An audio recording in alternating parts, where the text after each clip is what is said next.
Sometimes it takes some bad presentation opportunities to make all the other opportunities look easy in comparison. Once I was hosting a late-night talk radio show in South Beach, the southern tip of Miami Beach. This was back in the heyday of the South Beach craze, would have been around 1993. And my shift was from midnight, Friday night, Saturday morning, till 4 a.m. So I had a 4-hour stretch. It was a political talk radio show in a place where everyone is thinking about partying and dancing and going crazy. And I had no guests. It was a caller-based show, so it was me pontificating on the world, taking calls. What could go wrong? So I do the first hour of the show, no calls. I've covered everything in the news today, what's going on in Washington, New York, the major news stories, what was on the news that night. Kind of running out of material, we go into, and I'm begging for calls, nothing's coming. Hour 2, I'm really kind of scraping the barrel on topics, begging for calls, no calls. Hour 3, at some point I start reading chapters from a political book I'd written, just dying out there. Please, another commercial break. Please, will someone call? We get to hour 4. Finally, we're halfway through hour 4. The phone lights up. I'm looking at the glass window to the producer. I can see the lights flashing up. I feel a sigh of relief. And we'll go to the calls now. Let's go to line 1. Jim, who's on line 1? I look through the glass. The producer is like this.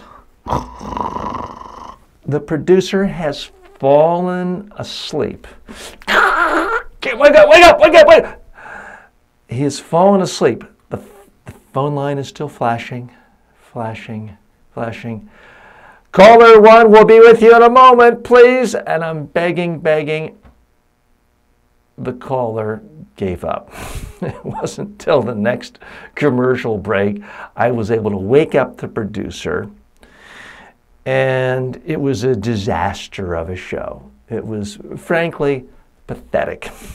I got through the whole 4-hour shift. The next host comes in. How's it going? How'd your shift go? But you know what? After doing 4 hours without a single guest, a single call, now someone asked me to get up, talk for an hour, piece of cake. Someone needs me to do a simple online video for 3 or 4 minutes, unscripted, without interviewing someone, piece of cake. So in retrospect, it was a great learning tool because it forced me to think while I speak, to think and speak under pressure, to fill up space, and it was a great learning tool. It didn't win any awards as far as broadcasting awards, didn't make me a lot of money. I don't think I even got paid for that. If I did, it was something like $5 an hour. But it did teach me if I have to fill up space, I can.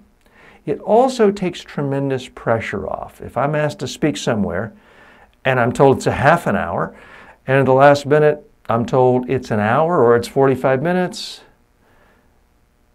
there's no sweat coming off my brow. It's completely relaxing because it's easy for me to think in front of people and speak. And especially if I have a live audience in front of me, I can ask them questions, they can talk back to me, and it's so much easier than being on that South Beach talk radio show where no one called and I don't think anyone even listened. Okay, so why do I tell that story? I want people to realize I'm not some perfect, great, wonderful, articulate, perfect speaking trainer, speaker in front of them. I've had failures too, and that you can learn from your failures. Any business person, any political leader, any entrepreneur who's in this for the long run, who really wants to do a lot with their career, I think is going to have some bad days, some bad presentations, some bad speeches, some bad media interviews. The point is you have to learn from them. You have to figure out what happened here that will somehow make what I'm doing over here better or easier or clear. And that's the lesson.